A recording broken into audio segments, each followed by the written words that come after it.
এই উম্মত মাপ চাওয়ার প্রয়োজন নাই। এই উম্মত যদি গুনাহ কইরা যদি আল্লাহ বলে একটা চিৎকার দিল, আল্লাহ কি করলাম, তো আল্লাহ বলে আলিমা আবদি আন্না লাহু রাব্বা, আমার বন্ধুর উম্মত জানলো একজন রব আছে, মাপ চায় না, তাতে কি আসে আর যায়।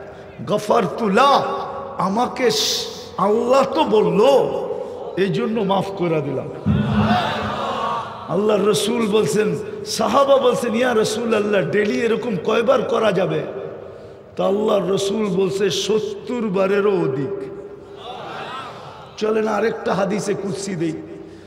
এই উম্মত গুনাহ ভাবতে ভাবতে ভাবতে ভাবতে নিজের গুনাহকে চিন্তা করতে করতে ভিতর থেকে যদি হায় বাহির হয়, হায় করলাম কি, কসম খোদার, হায় বলতে দেরি, আল্লাহ চিৎকার দিয়া বলতে দেরি করে না, মানাহতু ইলাইকা রিদওয়ানি, আমি তোকে রেজার চাদর দিয়া ডাইকা দিলাম, আল্লাহতু ইলাইকা গুফরানি, আমি তোকে মাগফিরাতের ভিতরে ডুবায়া দিলাম, ওয়া কুলতু লাকা লা তাহজান, কাছে আয়া আল্লাহ বলতে থাকে চিন্তা করিস না, গফারতু লাকা যুনুবা ওয়াল আওসার, তোর সব গুনাহ মাফ করে দিলাম, ওয়ালি আজলিকা সাম্মাইতু নাফসি আল আজিজুল গফফার, তোর জন্যই তো আমি আজিজুল গফফার নাম ধারণ করছি, নাইলে তো আমার আজিজুল গফফার হওয়ার দরকারই ছিল না, আমি তো তোর জন্যই গফফার।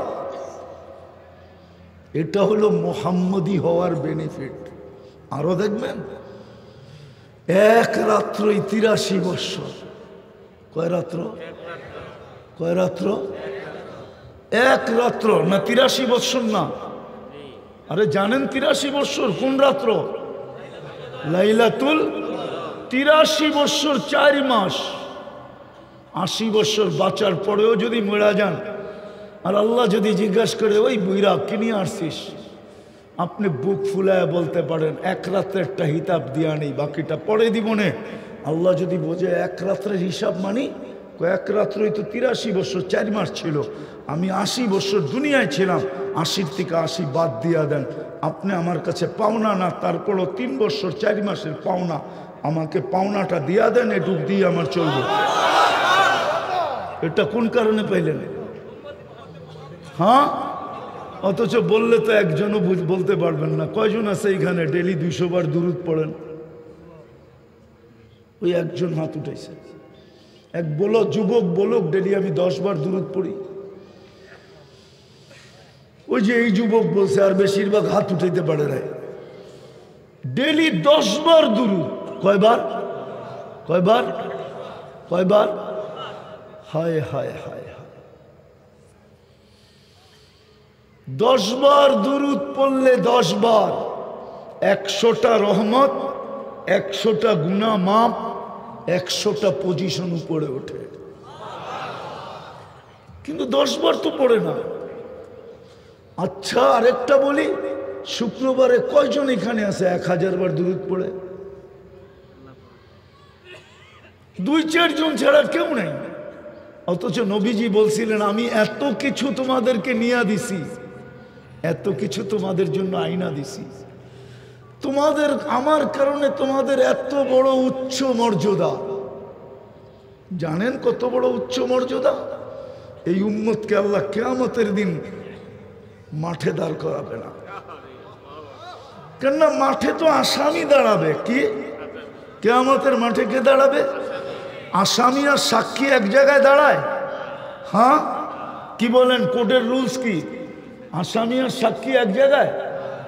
আসামি আর সাক্ষী কাঠগোড়ায়, আর সাক্ষী সাক্ষীর কাঠগোড়ায় না, জজের পাশে দাঁড়ায়।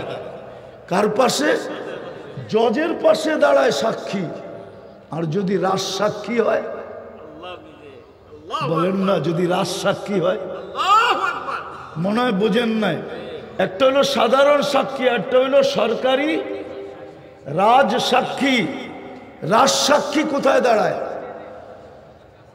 শুধু জজের পাশে না, ওর চতুর্দিকে গার্ড থাকে। গার্ড কে কেউ কোর্টের ভিতরে ওর উপরে কোনো আক্রমণ না করে দেয়, কোর্টের ভিতরে পর্যন্ত ওর চতুর্দিকে গার্ডে বেষ্টিত থাকে। কেন এটা সরকারের পক্ষের রাজ সাক্ষী, এই উম্মত তো কিয়ামতের দিন আল্লাহর পক্ষের রাজ সাক্ষী। নাইলে এই উম্মত নূহ আলাইহিস সালামের উম্মত যখন বলবে নূহ নামের আমাদের কাছে কেউ আসে নাই, বুখারীতে আছে, বুখারী শরীফে কেউ আসে নাই।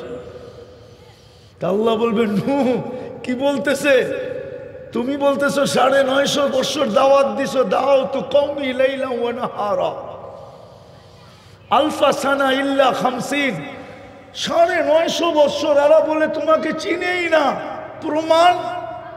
তা আমরা আমাদের দিকে পাশে দাঁড়ানো থাকবো, আমরা আল্লাহর পাশে দাঁড়ায়া বলবে আপনার বন্ধুর উম্মত আমার সাথে। তা আল্লাহ আমাদেরকে জিজ্ঞাবে তোমরা সাক্ষী দাও কি করে, আবার কেস করবে, উল্টা কেস। উম্মত বলবে, নূহ আলাইহিস সালামের উম্মত বলবে এরা তো আমাদের জমানায় ছিলই না, এরা তো আসছে সবাই শেষে, এরা সাক্ষী দেয় তো দেয় কি করে। তা আল্লাহ জিজ্ঞেস করবে তোমরা কোন জিনিসের বলে সাক্ষী দাও। তা আমরা কোরআন শরীফ উঠায় দেখাবো এটা কি। তা আল্লাহ বলবে আমার কালাম। তখন সূরায়ে নূহ আমাদের বাচ্চা বাচ্চা পড়া শোনাবে। ওই দিন আপনিও পারবেন সূরায়ে নূহ মুখস্থ, বাচ্চা বাচ্চা পড়া শোনাবে, আল্লাহ তোর কালামে পাইছি। আমরা জিতবো, নূহ আলাইহিস সালামের উম্মত হারবে। নূহ আলাইহিস সালাম জিতবে, উম্মত হারবে। আল্লাহ জিতবে, নূহ আলাইহিস সালামের উম্মত হারবে। আপনি ওই লাশ সাক্ষী হবেন কিয়ামতের মাঠে উম্মত হওয়ার কারণে। এর চেয়ে বড় বেনিফিট কি চান? আরে বলেন না। হ্যাঁ, কিন্তু নবীর আদর্শ তো বাদিয়ে দিলাম, আদর্শ তো বাদিয়ে দিলাম, দুরুদও তো পড়তে চায় না। শুক্রবারে তো ১০০০ বার দুরুদ পড়ে না, অথচ আল্লাহ রসুল তো বলছিল শুক্রবারটা আমাকে দিয়া দিও। পার ঘন্টায় যদি ১০০ বার দুরুদ পড়ে তো শুক্রবারে ২৪০০ বার দুরুদ পড়া উচিত ছিল, কিন্তু কেউ তো পড়ে না। ৩ চিল্লা আল্লাহরও তো পড়ে না, চিল্লা আল্লাহরও তো পড়ে না। ওরা তো বলে আমরা নবীর মেহান্নত করি। তাহলে এটা তুমি নবীর কি মেহান্নত করো যে ২৪০০ বার তুমি দুরুদ পড়ো না? তোমার এই মেহান্নতের অর্থটা কি? কি মেহান্নত করো তুমি বলো? রাগ হয় না, পায়ে হাত দিতেছি। কি মেহান্নত করো তুমি? কিসের নবীওয়ালা মেহান্নত? কিসের মেহান্নত? যেই দিনটা নবী দিয়া দিতে বললো ওই দিন তো ২৪০০ বার দুরুদ পড়ে না। বলো কোনো ৩ চিল্লালা ১০০০ বারও পড়ে না। শুরু এটাই ছিল যে নিজেকে মুসলমান ভাবে ইসলামটা ধরে নিয়ে যেতে হবে।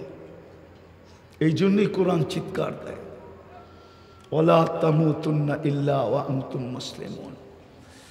আর ইসলামটা ধরে যদি না রাখলাম তাহলে কিন্তু মায়ের খাইতে হবে, এটাই সত্য। নাইলে আমার যুগ বিয়োগে মিলে না। আপনাদের বিবেকের যুগ বিয়োগে দেখেন মিলে কিনা। আমারটা মিলে না, আমি মিলাইতে পারি না। ফিলিস্তিনের যুদ্ধ আমি মাইনা নিতে পারতেছি না, আমার বিবেক মানতেছে না, আমার চোখে দেখা মানতেছে না। আমি 14 বছর আগে ফিলিস্তিন দেখছি। আমি তো দেখি খলিলের কবর, ওইখানে বোম ফাটে কি কইরা? কবর তো খলিলের, খলিল বুঝেন, ইব্রাহিম খলিলের কবর। আমি তো চোখে দেখে বলতেছি, কবর আমার সামনে, এখন আপনাকে দেখাইতে পারতেছি না। খলিলের কবর যেখানে, ওইখানে বোম ফাটে কি করে? মুসা আলাইহিস সালামের কবর যেখানে, ওইখানে বোম ফাটে কি করে? মুসলমানের প্রথম কেবলা যেখানে, ওইখানে বোম ফাটে কি করে? ৭০ জন নবীর কবর যেখানে এখনো চিহ্নিত, ওইখানে ফাটে কি করে?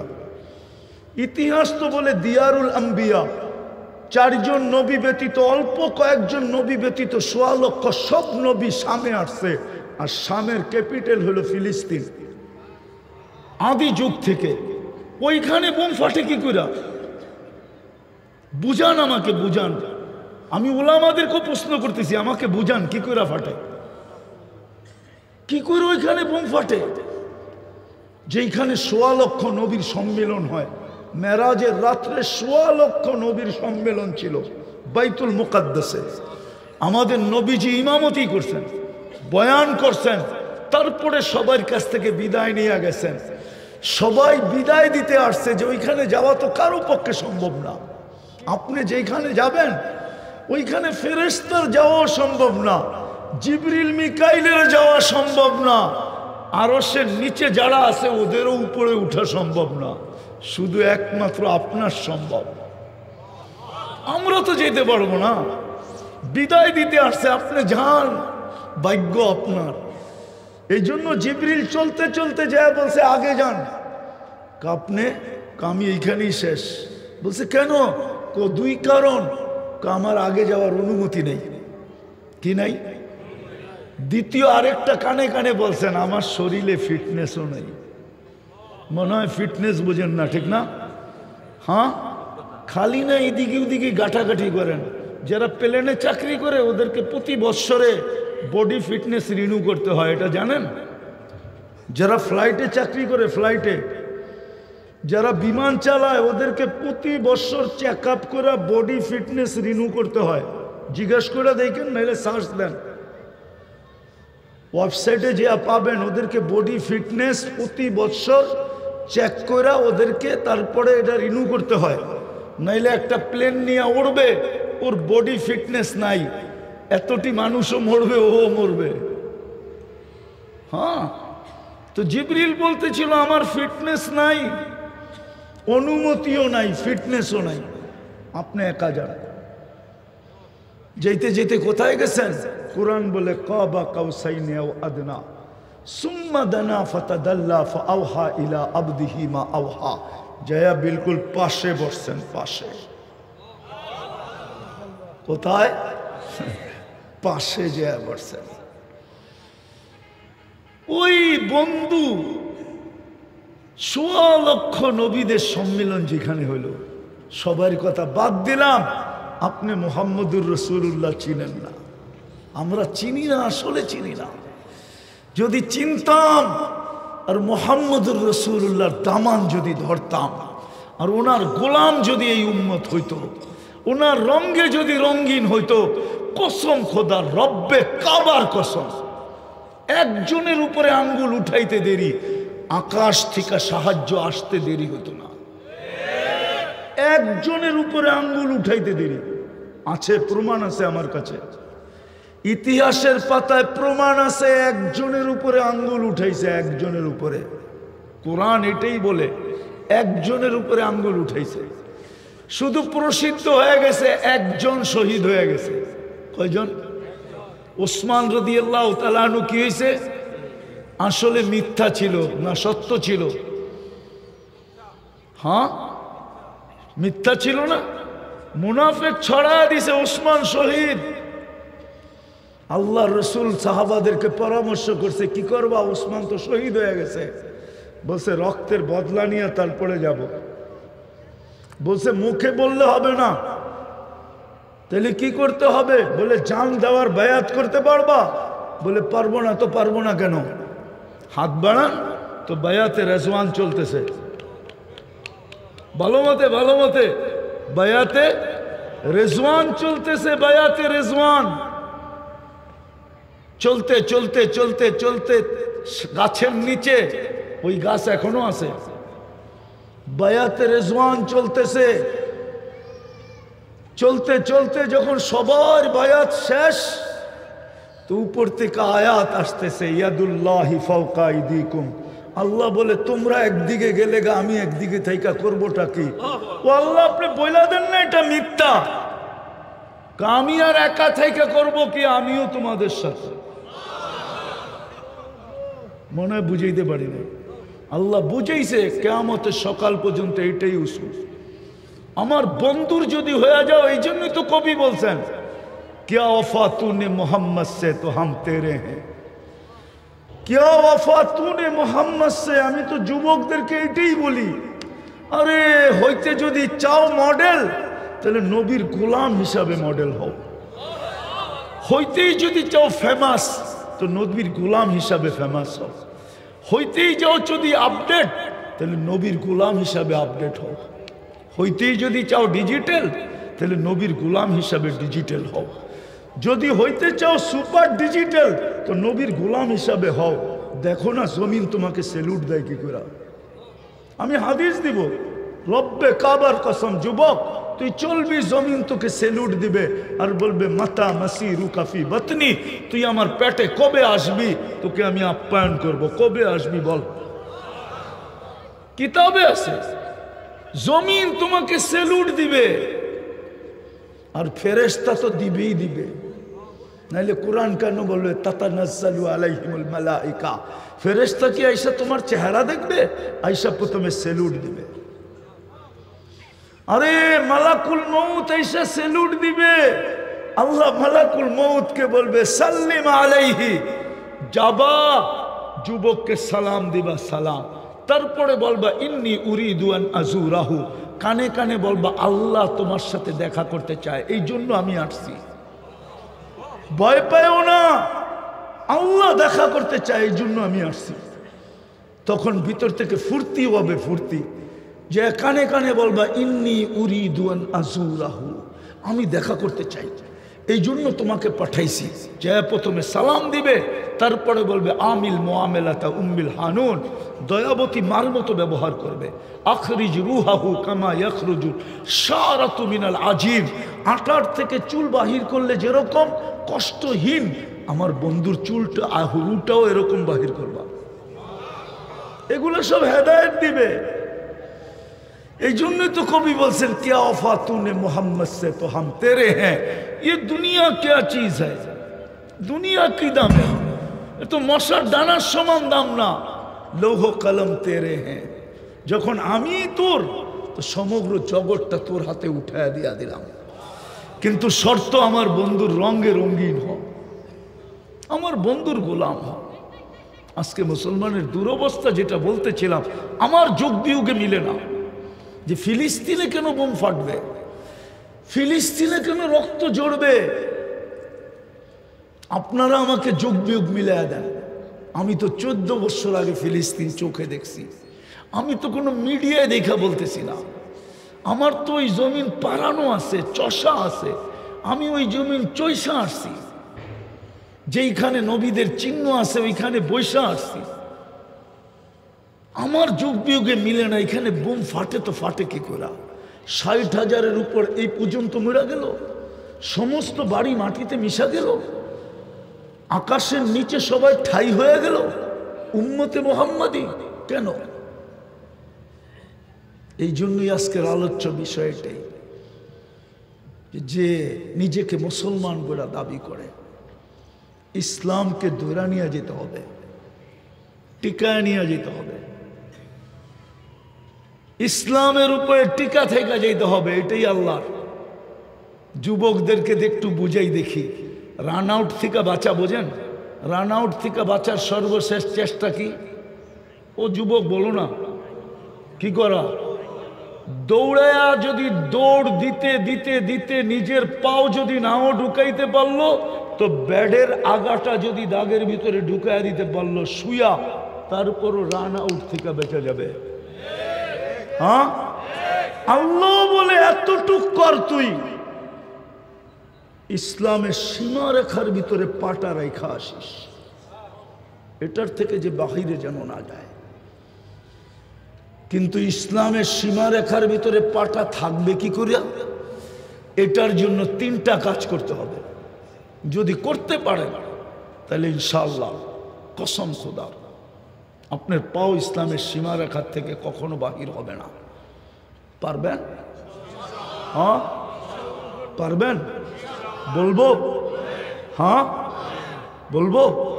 একটা হলো নিজের সম্পর্ক মসজিদের সাথে জোড়া। ইন্নামা ইয়ামুরু মাসাজিদাকুম মান আমান। তাইলে বোঝা গেল আপনার ঈমান সবসময় টিকা থাকবে যত বেশি মসজিদের সাথে ঘনিষ্ঠ হবেন।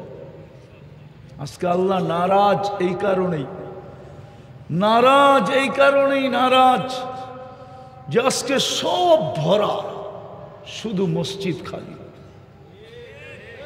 বাজার বড়া, হাট বড়া, দোকান বড়া, পাট বড়া, রোড বড়া, ঘাট বড়া, অফিস বড়া, আদালত বড়া, ক্ষেত বড়া, খামার বড়া, মেল বড়া, ফ্যাক্টরি বড়া, বাড়ি বড়া, ঘর বড়া, সর্ব জায়গায় মানুষ আর মানুষ। হায় হায়, সব জায়গায় মানুষ আর মানুষ। একটা নেটের ভিতরে পাবেন, ফ্লাইট মোটিভ একটা আছে, যুবকরা যদি নামায় দেখলে দেখা যায় আকাশে প্লেন আর প্লেন ভরা, হাজার হাজার উঠতেছে দেখা যায়। সমুদ্রেরটা নামাইলে দেখা যায় সমুদ্রে জাহাজ আর জাহাজ, কিন্তু খালি কারগর কারগর কারগর ডাকে তারপরও ডাকে তারপরও ডাকে তারপরও। আরে আমরা তো দেখি, আমরা তো মাঝে মাঝে দেখি না, চাকরি করি না ওনারটা খাই, ওনার চাকরিও করি না, ওনার খাইও না, ওনার পড়িও না, কিন্তু একটু পদস্থ মানুষ ফোন করলো একটা তারিখ দিতে হবে বা একটা অনুরোধ করলো রাখলাম না, তো অপেক্ষায় থাকে সুযোগ পাইতে দেরি, আপনাকে সাইজ করতে দেরি করবো না, ঠিক না?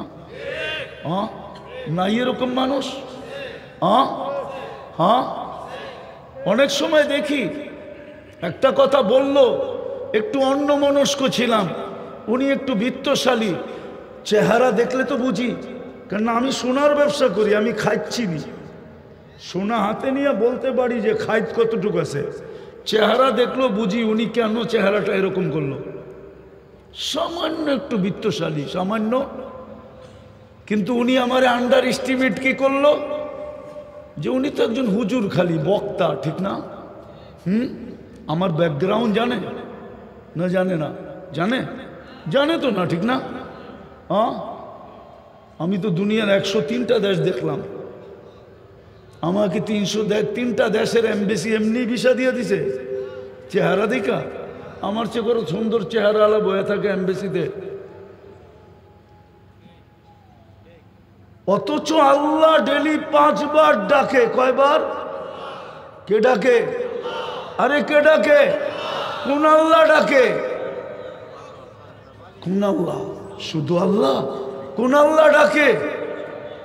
যিনি রহমান, যিনি রহিম, যিনি মালিক, যিনি কুদ্দুস, যিনি সালাম, যিনি মুমিন, যিনি মুহাইমিনুল আজিজুল জব্বারুল মুতাকাব্বিরুল খালিকুল বারিউল মুসাব্বিরুল গফফারুল কহ্হারুল ওয়াহ্হাবুর রাসাকুল ফাত্তাহুল আলিমুল কাবিদুল বাসিতুল খাফিদুর রাফিউল মুইজ্জুল মুদিল্লুস সামিউল বাসিরুল হাকামুল আদলুল লতীফুল খবীরুল হালিমুল আযীমুল গফুরুল শাকুরুল আলিয়ুল কবীরুল হাফিজুল মুকিতুল হাসিবুল জলিলুল করিমুর রকিবুল মুজিবুল ওয়াসি আল হাকিমুল ওয়াদুদুল মজিদুল বাঈসুল শহীদুল হকুল وقيل القبيل المتين الولي الحميد الموصي المبدي المعيد المحيي المميت الحي القيوم الواجد الماجد الواحد الأحد الصمد القادر المقتدر المقدم المؤخر الأول والآخر الظاهر والباطن الوالي المتوالي البر التواب المنتقم العفو الرؤوف مالك الملك ذا الجلال والإكرام المقسط والجامع والغني والمغني المانع الدار النافع النور الهادي البديع والباقي الوارث والرشيد الصبور جل جلاله যিনি 99 পদের মালিক আল্লাহ, উনি ডাকে। 99 পদের মালিক আল্লাহ ডাকে, 99 পদের মালিক। একটা পদের মালিক হয়ে যদি এত বাপ ধরতে পারে, তো আল্লাহ তো 99টা পদের মালিক, উনি ডাকে।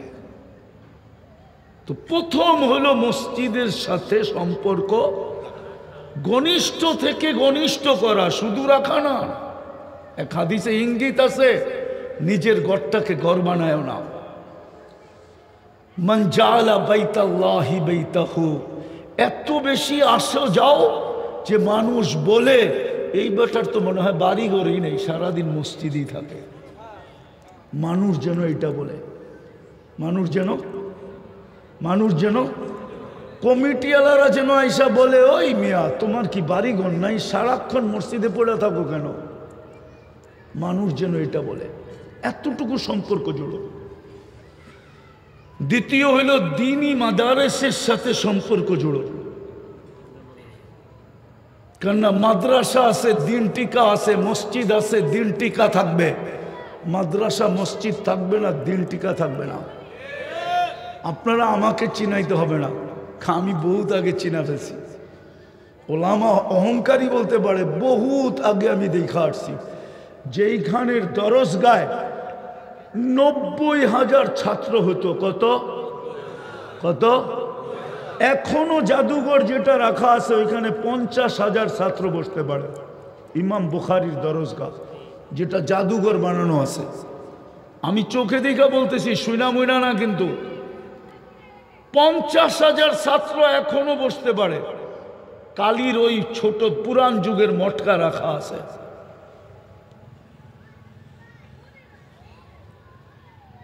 কিন্তু 85 বৎসর গেছে, ওই মসজিদে আজান হয় নাই। এখনো ওইখানে নুরানি কায়দাও পড়ানো হয় না। নুরানি কায়দা ওই বুখারী রহমতুল্লাহ আলাইহির মাদ্রাসায় নুরানি কায়দা এখন পড়ানো হয় না, বন্ধ। এই জন্য দ্বিতীয় হলো, দিনের উপরে যদি ইসলাম যদি ধরে রাখতে চাই, তাহলে আমাকে মাদ্রাসার সাথে সম্পর্ক জুড়তে হবে। আপনি বোঝেন আর না বোঝেন, আপনার দ্বীনি মাদারেসের সাথে সম্পর্ক জুড়তে হবে। ভালো মতো নোট করে রাখেন, সময় তো নাই, নাহলে আপনাকে আমি প্রমাণ দিয়ে বুঝাইতে পারতাম। আমি দুনিয়া ঘুরা বলতেছি, আমার চোখের পানি শেষ। হ্যাঁ, ওলামা চিনে আবু আবদুল্লাহ উন্দুলুসিকে, আপনি চিনবেন না। ওলামা চিনে ইমাম কর্তবীকে, ওনার গ্রামে আমি গিয়ে আসছি, ওনার গ্রামে একজন মুসলমানও নাই এখন। আবু আবদুল্লাহ উন্দুলুসি উলামা চিনে, যার মুরিদের বহর যখন চলতো হজের জন্য, প্রথম মাথার হেজাজের ভিতরে ঢুকা যেত, হেজাজের সীমান্তে ঢুকা যেত, দ্বিতীয় মাথা উন্দুলুসে থেকে যেত। এত বড় মুরিদদের বহর চলতো, ছাত্রদের বহর চলতো। ওইখানে একজন মুসলমানও নাই, একটা ইটও নাই, একটা চিহ্নও নাই। আমাকে চিনাইতে হবে না, ওলামারা চিনবে, আপনি চিনবেন না। হ্যাঁ, আলবানী রহমতুল্লাহ আলাইহি, নাসির উদ্দিন আলবানীর গ্রামে আমি গেছি। একদিনে 5 লক্ষ মুসলমান খ্রিস্টান হয়েছে, একজনও মুসলমান নাই। ওই পুরান মুসলমান, হ্যাঁ বিভিন্ন দেশের আছে, বাংলাদেশি আছে, কিন্তু আলবানিয়া নাসিরউদ্দিন আলবানী রহমতুল্লাহের গ্রামে কোনো আলবানিয়ার মুসলমান নাই, একজনও নাই। আমি চোখে দেখে বলতেছি, কিতাব ছাড়া। এই জন্য দ্বিতীয় সম্পর্ক রাখতে হবে মাদারেসের সাথে, তৃতীয় সম্পর্ক রাখতে হবে হক্কানি আলেম ওলামা আল্লাহ ওয়ালাদের সাথে। তার সাথে হক্কানি, আরে পুরাটা বলেন, হক্কানি আলেম ওলামা আল্লাহ ওয়ালাদের সাথে। তাইলে আপনার ইসলাম টিকা থাকবে আপনার ভিতরে, আর না হইলে টিকা থাকবে না। তখন কি করবে? মায়ের আসবে, মায়ের আসবে, আপনি কিচ্ছু বলতে পারবেন না, পর্যন্ত করতে পারবেন না, পর্যন্ত করতে পারবেন না। আজকে 60টা মুসলমান দেশ, কয়টা? 4টা দেশের টাকা দুনিয়ার সবচেয়ে বড় টাকা, কুয়েত, বাহরাইন, ওমান, ব্রুনাই। এর চেয়ে বড় টাকা দুনিয়াতে কাগজ নাই। সবচেয়ে বড় কাগজ হলো এই 4 দেশের কাগজ। কিন্তু 2টা সম্মেলন গেল, গত অক্টোবরে একটা, এই অক্টোবরে জাতিসংঘের বাৎসরিক সম্মেলন। 60 দেশের রাষ্ট্রপ্রধানরা মিলা, যাদের কাছে দুনিয়ার সবচেয়ে বড় টাকা, তারা পর্যন্ত ইসরায়েলের বিরুদ্ধে একটা ছোট নিন্দা প্রস্তাব পাশ করতে পারে নাই। চ্যালেঞ্জ কেউ যদি আমাকে দেখাইতে পারে। এটা আপনার দুরবস্থার বিকাশ, আপনার মাইরের বিকাশ, মাইরের যে মাইরের সময় চলে আসছে, নাইলে পারলো না কেন? আরেকটা দেখাবো, আপনি মানুষই না, মুসলমান বর্তমানে প্রাণী না, এটা আগাছা। কি আগাছা যদি না হয় তাইলে সবকেরা হত্যা করে কি করে? ও মনে করছে এটা মানুষই না, এটা প্রাণী না, এটা আগাছা। প্রমাণ দিব? আরে দিব প্রমাণ। যারা প্রাণীবাদী, প্রাণী নিয়ে কাজ করে সারা দুনিয়ায়, ওদের পক্ষ থেকে আজ পর্যন্ত ছোট একটা প্রতিবাদ কোনো রাতের অন্ধকারের কোনো মিডিয়ায় পর্যন্ত আপনি পাবেন না যে প্রাণীবাদীরা ইসরায়েলের বিরুদ্ধে ছোট একটা প্রতিবাদ দিছে যে এই ৬০,০০০ মানুষ কেন মারলা, মুসলমান বাদ দাও, এটা তো একটা প্রাণী, কেন মারলা, নিরীহ মানুষগুলোকে কেন মারলা, এটা তো প্রাণী, প্রাণী নিধন করা তো নিষেধ, তোমরা নিধন করলা কেন? দিছে চ্যালেঞ্জ কেউ আমাকে দেখাল, তাহলে বোঝা গেল আপনি প্রাণীর কাতারেও নাই। কারণ ৩ জায়গার সাথে সম্পর্ক নাই আমাদের। হুজুর দেখলে বলে কাঠমোল্লা, হুজুর দেখলেই 90% মানুষ আমার সমাজের। আবার কিছু আছে আলহামদুলিল্লাহ, সুম্মা আলহামদুলিল্লাহ, আমি সারা দুনিয়া ব্যাপারে বলতেছি, দুনিয়ার ব্যাপারে, শুধু বাংলাদেশ না। আমি তো বলি বাংলাদেশটা একটা বিরল দেশ। আমার 103 দেশ ঘুরার পরে আবার বললে আবার কে কি বলে ফেলেন আল্লাহই জানে। এটার মতো দেশ দুনিয়াতে নাই। এত বরকতওয়ালা জমিন মক্কা মদিনা বাইতুল মুকাদ্দাসের পরে আল্লাহ মনে হয় তৃতীয় পয়দা করেন। আমি দুনিয়া ঘুরে বলতেছি এই দেশে যেই বরকত, এখনো 150 টাকা দিয়ে দুপুরে পেট ভরে খাওয়া যায়। বলেন ফুল তেহারি কত দাম? উনি কো 120 টাকা, মেনে নিলাম 150 টাকা, ঠিক না? ফুল তেহারি এনে কয়জনে খেতে পারবেন? আপনি পারবেন না? না, আপনার এই শরীর টরিল একটু মোটা সোটা আছে, আপনিও পারবেন না? খাওয়ায় বলে পারবো না। দুনিয়ার কোথাও নেই 150 টাকা দিয়ে আপনি তেহারি খাবেন। চ্যালেঞ্জ আপনার সাথে। 150 টাকায় কয় ডলার হয়? আরে বলেন না, কয় ডলার? কয় ডলার? হ্যাঁ, $1.25, ঠিক না?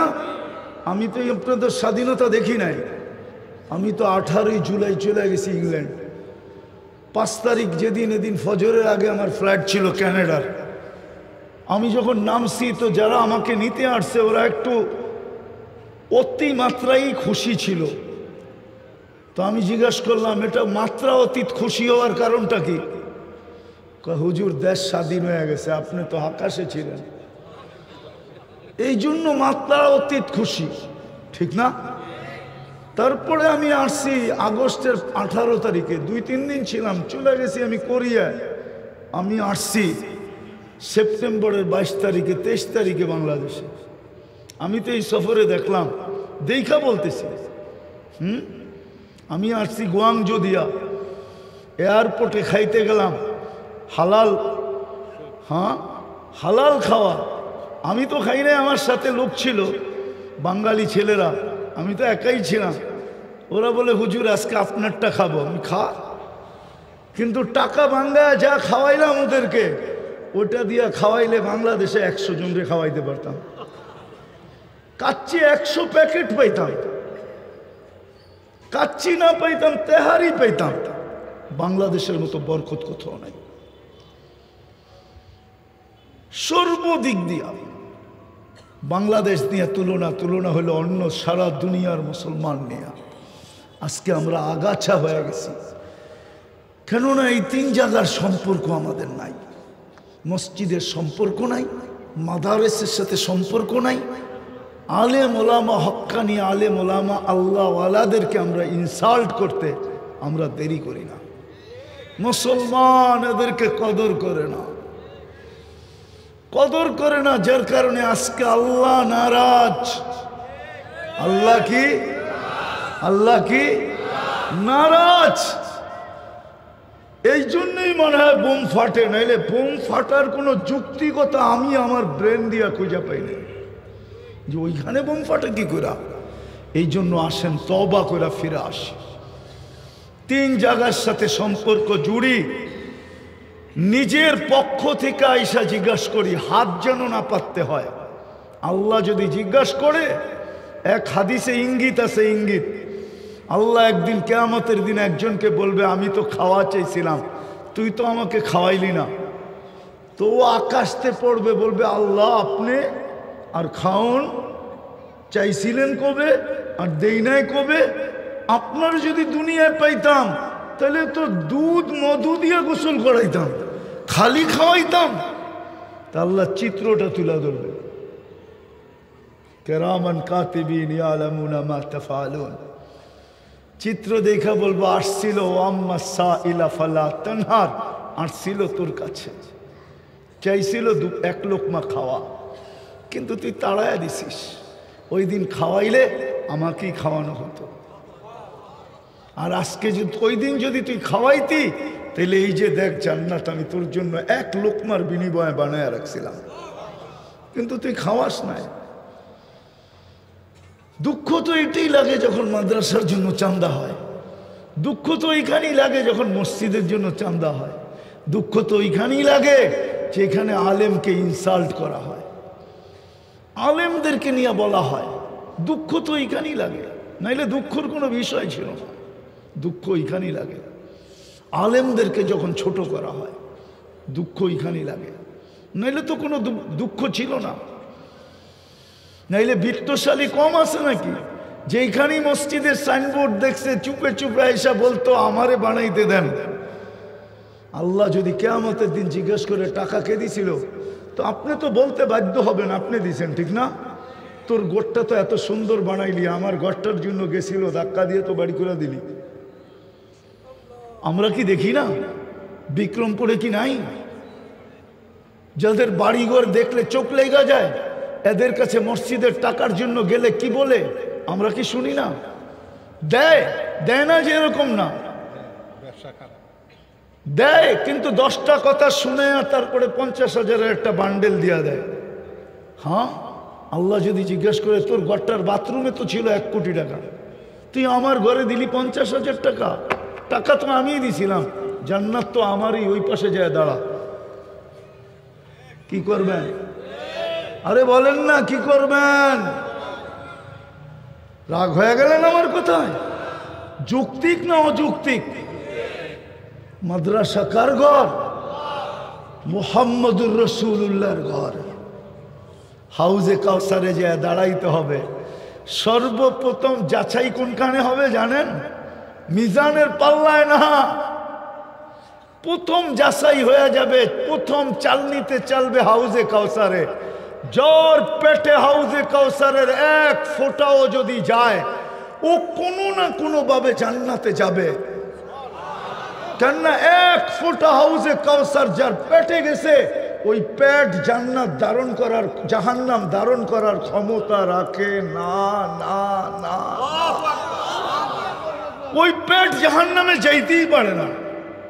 এই জন্যই তো হাউজে কাউসারে বলবে সুহকান সুহকান লিমান গাইয়ারা বাদি, যাও যাও সরো, আজকে হাউজে কাউসার সরো।